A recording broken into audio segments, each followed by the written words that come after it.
Kita lanjut berikutnya mungkin ke pemateri kita yang kedua, dari sisi kesehatan mungkin pandangan dari Ibu Dr. Endang Mutiawati SPS K. Kepada Ibu Dr. Endang kami persilakan dengan segala hormat.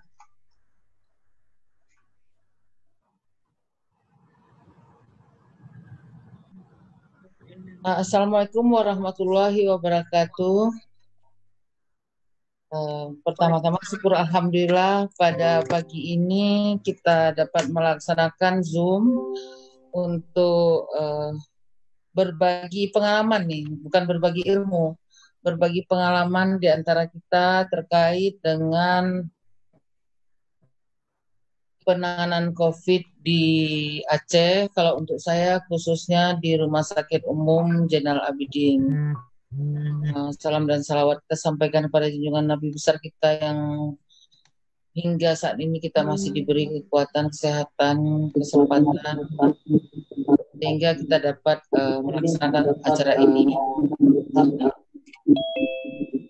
Pertama-tama terima kasih kepada alumni Magister Kebencanaan Unsia yang telah mengundang kami untuk ikut sebagai pemateri acara Zoom ini. Jadi kita ketahui bahwa yang menjadi problem pada COVID ini adalah pertama virusnya tidak terlihat.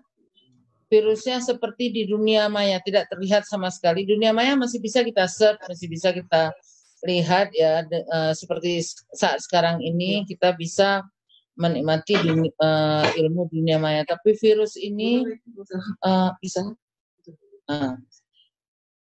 virus ini sama sekali kita tidak bisa melihat, tapi kita harus melakukan upaya-upaya yang maksimal agar kita tidak terkena virus tersebut. Kemudian virus ini selain tidak terlihat,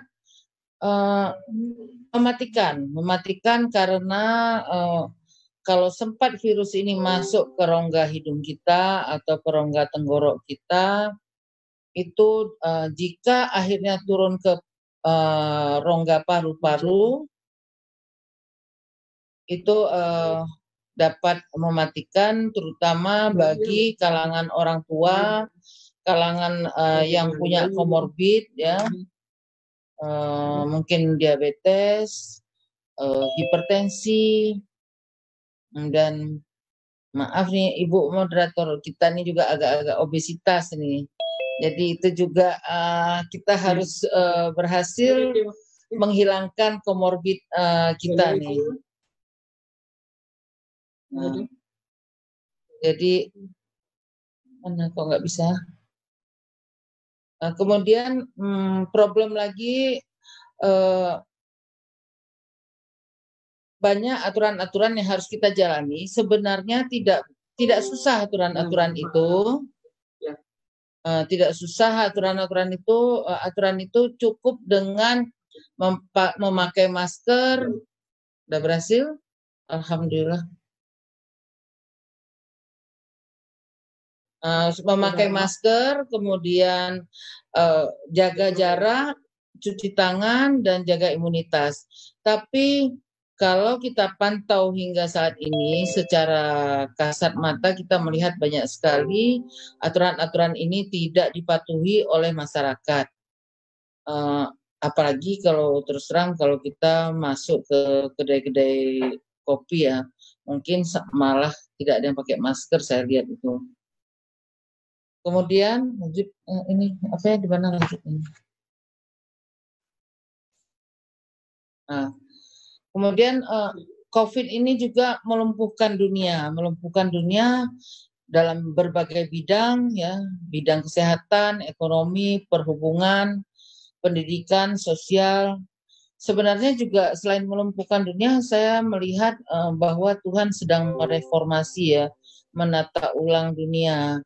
Mungkin dunia ini sudah sangat carut marut, kusut, kotor, sehingga perlu di breakdown oleh Tuhan sehingga dunia ini kita menjadi tertata, rajin mencuci tangan, terus memakai masker atau gerakan-gerakan kesehatan lainnya.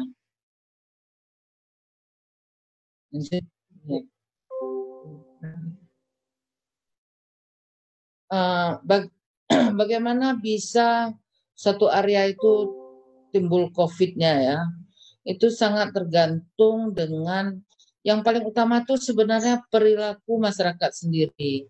Perilaku masyarakat sendiri yang harusnya dipatuhi.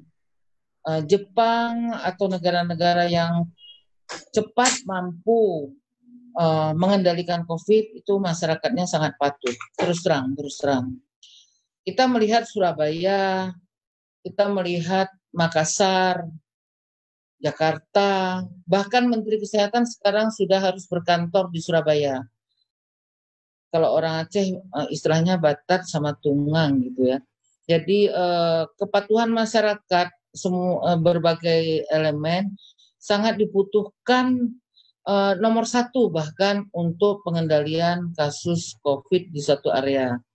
Di samping itu rumah sakit juga harus menyediakan jumlah tempat tidur yang cukup, alat-alat medis, SDM, SOP. Padahal rumah sakit sebelum ini belum pernah menyediakan sarana prasarana untuk wabah. Jadi dalam waktu dengan sesegera mungkin, dan memenuhi standar menyediakan sarana prasarana tersebut.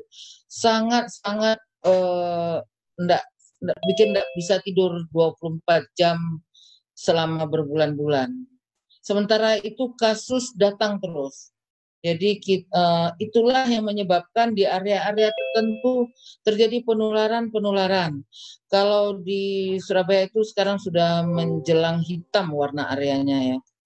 Karena di situ harus menyiapkan sarana prasarana rumah sakit, di situ harus menyiapkan, di situ pasien datang, sarana prasarana rumah sakit tidak mudah, dibutuhkan ruangan yang bersekat-sekat antara satu pasien dengan pasien lain, dibutuhkan pemasangan CCTV, dibutuhkan ruang tekanan negatif, artinya udara tersedot keluar agar udara di dalam itu selalu bersih, dibutuhkan alat-alat ronsen tersendiri di ruang pelayanan COVID, dibutuhkan SDM tersendiri, dan itu memakan waktu, tidak bisa selesai dalam seminggu, dan nanti rahasia RSUZA akan kami sampaikan lagi dalam diskusi agar tidak memakan waktu banyak dalam presentasi ini. Lanjut. Ini data COVID terakhir di Aceh per sore kemarin, 15 Juli. Di RSUZA yang sedang dirawat hingga kemarin sore ada 16 pasien. Selama ini yang mengalami kematian ada 7 pasien dan sembuh 51 pasien. Yang gawat dari 16 ini 2 pasien, tidak gawat sekali, tapi yang perlu pemantauan ketat. 14 pasien dalam kondisi baik, dalam arti kata istilahnya orang tanpa gejala. Lanjut. Nah, ini kami di Rumah Sakit Zainal Abidin mempunyai ruang RICU, rawatan intensif terdiri dari 6 tempat tidur. Ini yang awal-awal kami rehab. Begitu tanggal 17 Januari pagi kami mendapat surat dari Kemenkes bahwa RSUD ZA ditunjuk sebagai rumah sakit rujukan untuk Aceh, rujukan COVID untuk Aceh. Langsung siangnya kami rapat mulai Januari, terus langsung besoknya rapat dengan Dinas Kesehatan dan KKP Kesehatan Pelabuhan. Jumatnya tuh datang terus DPR. Kami terus merehab sebuah ruangan dan ini mulai Maret. Rehab mahasiswa dari Wuhan pulang ke Aceh yang dipulangkan oleh Bapak Gubernur memulangkan semua mahasiswa-mahasiswa Aceh yang di Wuhan. Pada saat itu ketakutan juga sudah mulai ada, panik sudah mulai ada, APD belum ada. Yang kami lakukan, kami beli jas hujan di swalayan. Kemudian jas hujan itu ada tutup kepalanya, terus kami memang sudah punya kacamata plastik, masker, kemudian mahasiswa Aceh di Wuhan itu dijemput di bandara, kemudian diperiksa ronsen dada, kemudian hasil darah. Setelah bersih, pada saat itu belum ada istilah swab rapid macam-macam, belum ada. Kemudian diberikan lagi ke dinas kesehatan akan memulangkan ke keluarganya dan dipantau selama 2 minggu. Dalam 2 minggu tidak terjadi apa-apa, pantauannya bisa dilepaskan. Itu pada saat awal-awalnya. Kemudian pada saat itu setelah Maret kita pakai ruang ricu ini, pasien menurut Kemenkes harus diulang swab 2 kali negatif baru bisa dinyatakan sembuh. Tapi pasien sudah mulai berdatangan, ruangan masih baru ada 6, jadi kami pulangkan. Pernah pasien dipulangkan, toto waktu itu pemeriksaan swab masih di Jakarta, datangnya hasilnya masih 7-10 hari kemudian, tahu-tahu dia masih positif, jemput lagi, media massa dan netizen marah kenapa positif dipulangkan, ruangannya aja baru ada 6. Kalau udah terpenuhi 5, datang 1, udah 6, ini lihat lagi mana yang sudah bisa dipulangkan, yang KU-nya baik. Kalau ditunggu hasil swab dari Jakarta, udah tidak ada tempat pada saat itu. Kemudian kami terus mengupaya rehab lagi rumah sakit lama ini yang untungnya selama ini tidak digunakan. Kami rehab kembali, kami lakukan rehab isolasi Pinere 1, kami membuat 20 ruangan dengan segala persyaratan, syarat-syarat ruangan anti infeksi. Kemudian terakhir ini Bapak Sekda dari 2 dengan 20-an tempat tidur juga, sehingga total kami punya 46 tempat tidur. Saat ini kami sedang membuat terus kamar isolasi Pinere yang direncanakan juga 20 tempat tidur, sehingga nanti bisa 68 tempat tidur. Kemudian kami juga akan mengisolasi ruang untuk transisi sambil menunggu hasil swab. Petugas-petugas kesehatan yang jika terjadi ada kasus kecolongan positif di daerah rumah sakit baru, daerah non-COVID, ataupun ada kasus-kasus penularan perawat yang di daerah COVID, itu kami membuat ruang transisi sementara. Kami juga akan membuat merenovasi ruang operasi lama yang akan kami gunakan untuk mengoperasi pasien-pasien yang COVID positif yang jika dibutuhkan operasi sesegera mungkin atau operasi emergensi. Dan ini sesuai arahan Bapak Sekda, tidak ada boleh satu ruang pun di area rumah sakit lama yang tidak kami renovasi untuk kebutuhan COVID. Gambar ini adalah gambar sembuhnya 4 perawat ricu yang tertular saat itu dari klaster IOM, dan mereka sudah di swab 2 kali negatif dan mereka sudah dinyatakan sembuh. Dan alhamdulillah para adik-adik perawat yang sudah dinyatakan sembuh tetap mau bergabung bertugas kembali di ruang ricu tersebut.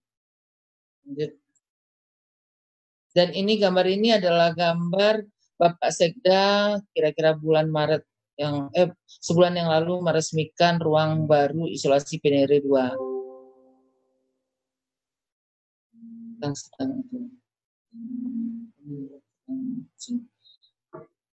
Hemat kami bagaimana agar penanganan COVID itu di suatu area menjadi sukses itu banyak tergantung oleh beberapa elemen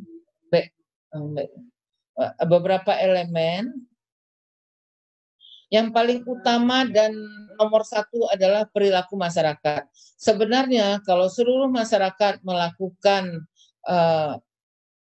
melaksanakan protokol kesehatan, itu dinas kesehatan akan ringan, rumah sakit akan ringan, Pemda akan ringan, Pak Jokowi di Jakarta juga akan ringan. Walaupun sampai hingga saat ini itu Aceh dinyatakan jumlah COVID terkecil se-Indonesia. Tapi dengan terkecilnya itu kita tetap tidak boleh lengah. Kemudian kemarin sore juga pada saat pertemuan Gubernur se-Indonesia dengan Bapak Jokowi dinyatakan pada rapat tersebut Aceh, NTT, Bangka Belitung, mana lagi satu lagi itu termasuk daerah-daerah yang penanganan COVID-nya terbaik se-Indonesia. Tapi kita tidak perlu besar kepala dengan kata-kata terbaik karena kita yang penting mampu mengendalikan COVID di Aceh. Kalau saya khususnya di RSUZA. Jadi itu perilaku masyarakat. Hingga sekarang perilaku masyarakat inilah yang menjadi tantangan tersendiri agar mereka mau berperilaku seperti tuntutan COVID-19.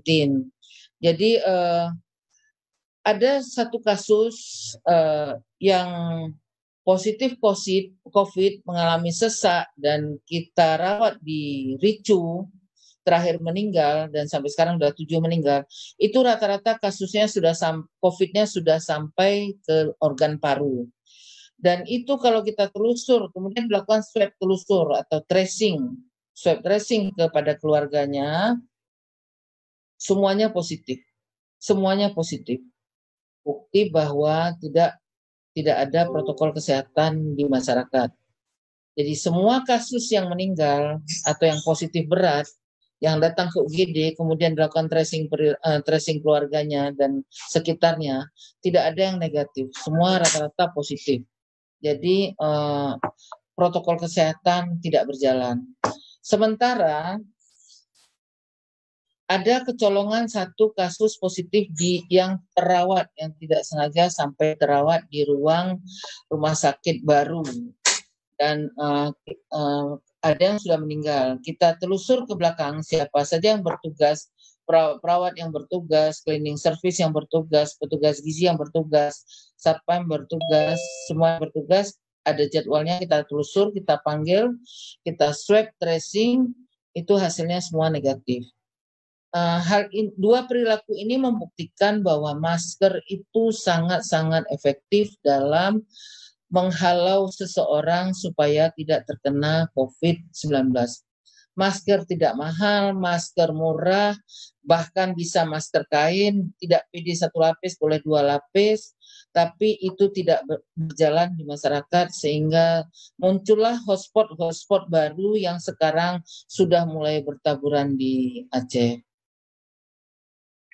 Saya rasa mungkin itu dulu presentasi dari saya. Nanti mungkin kita lebih hangat di diskusinya ya, Ibu Moderator, Ibu Rusma Sunarto. Mohon maaf, wabillahi taufiq wal hidayah. Wassalamualaikum.